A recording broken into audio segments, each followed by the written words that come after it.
back over to the NBA now. Let's do a quick poll in the chat room. Celtics or Sixers? Who you guys got tomorrow night in Game 7?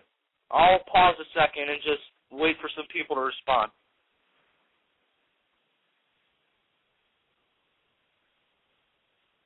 Game 7 in the chat room tomorrow night. Okay, so Jesse's going with the Celtics. Marty wants the Sixers, and believe me, I do too.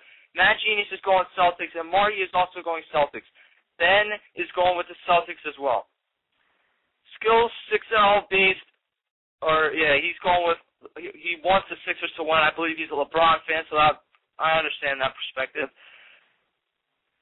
You know, I watched Game 6, and this is why I'm getting pissed off at some of these people that are saying, oh, do you think the Celtics are going to beat the Heat?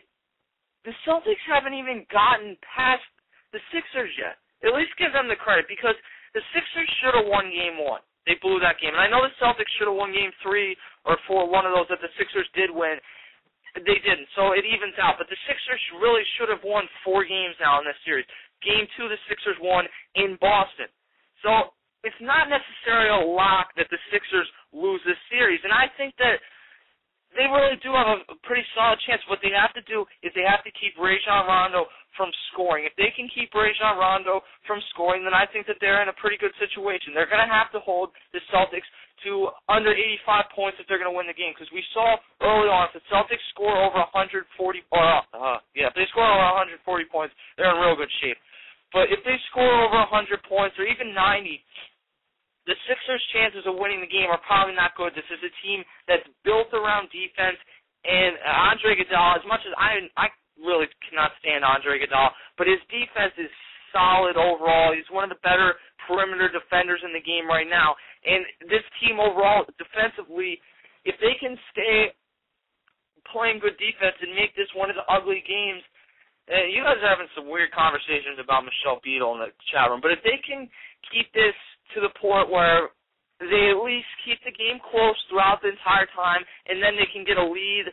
You got to get a lead early in the fourth quarter, because if it comes down to late, you know the truth. Paul Pierce is going to come up with some big shots, and overall the Celtics would win the game in that case. I think that if the Sixers can hold Rajon Rondo off, and Rajon Rondo has really had a rough Game 6, really did not play well at all, and if they can hold him down, and KG, and you know what, KG, I've always been a KG fan. I mean, I'm not supporting him because he's on the Celtics, and the Celtics and the Sixers have a rivalry, obviously. But KG has had a really solid series leading to this point.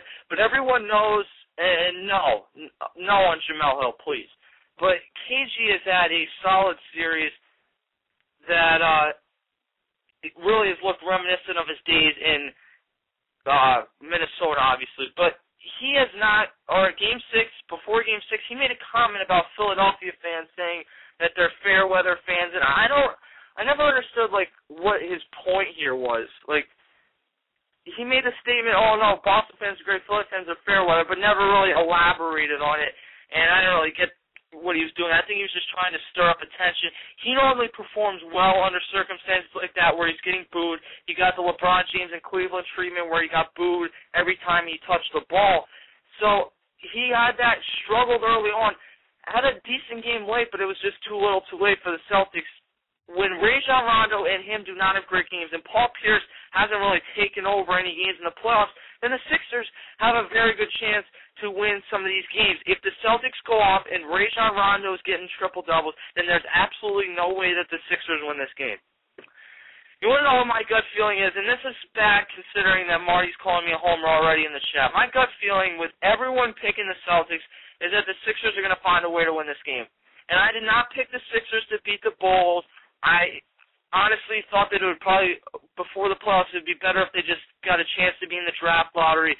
But something about this team, I just have a feeling they're going to win an ugly game tomorrow night. I think it's at 8 o'clock Eastern on ESPN.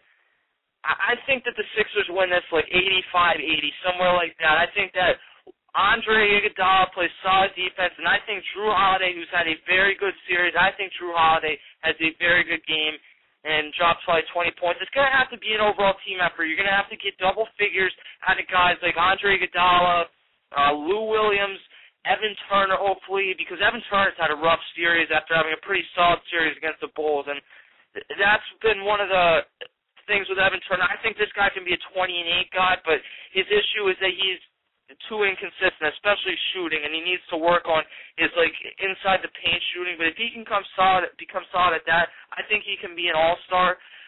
But all that being said, Avery Bradley, by the way, is out for the Celtics. I just have a feeling with this. This is one of those games where, and I said this before the Celtics and Heat series last year when I was on the show. This was back in the days when I came on with Joseph and Sean a long time ago. It was right when the show became the Blitz Hardcore podcast after being the NBA podcast. It was between the Celtics and Heat, and I was on, and Bruce had given a few reasons why he thought the Celtics would easily beat the Heat. I think Sean had, and then I came on, and I thought that, I know that there is everything on paper looks like the Heat are going to lose this series, but I just had a good feeling that the Heat were going to win that series, and that's what I'm feeling, and obviously they did. I have a feeling that the Sixers come out on top tomorrow night. And going to Miami, they're not going to beat the Heat. It's going to be a 6-game series, I believe, but I think that they come away with the win tomorrow night. The buzz in this town right now is great, and I'm really enjoying it. And the new owners for the Sixers have done a tremendous job with this team. You got the answer in the building the other night. Dr. J's been there throughout the playoffs. Moses Malone. They've done a great job getting some of these people to come back. And by the way, yes, Jesse, Dr. J is underrated. I think that this is a game that the Sixers find a way to win this game. There's a lot of players on this team that have been criticized, guys like Andre Iguodala, and I don't know. It's just a gut feeling, and we'll see what ends up happening tomorrow. I might call in. I probably doubt it. I'll probably be in the chat room, though, at some point. And we'll see what happens. I think that if it comes down to a last-second type opportunity, that the Celtics win it, though, because we know Doc Rivers is probably the best in a long time out of the coaches at drawing up plays, not only out of the huddle, but plays to win games, and he has great players to work with. When you have Ray Allen, that is the ultimate decoy to work with in these situations, because Ray Allen, and yeah, Marty, I do have the clutch gene. Ray Allen, when he's out there on the court, you have to take into account that he can shoot a three. So it's such a decoy, even if he doesn't get the ball, that anyone else could get it. And he has been hurt, and he hasn't had a great series, but the decoy throughout the series throughout the last few seasons when he's been there, has been so valuable to this team to getting other guys shots. Now, you know KG is not going to be shooting. You know that Paul Pierce or Rajon Rondo's not going to be taking a three. But with Ray Allen and Paul Pierce together, two guys that you have very good confidence in, especially Paul Pierce, that they're going to hit that shot. With those two, it's pretty much impossible, even with the Sixers, who are a top 5 defensive team, if they're in that situation, to win. I have very good confidence that if it's a 2-point game and the Celtics are going to win and they're trying to win on a 3, I think that the Celtics win it. I think that the Celtics would find a way to win that game, and they hit that last second shot.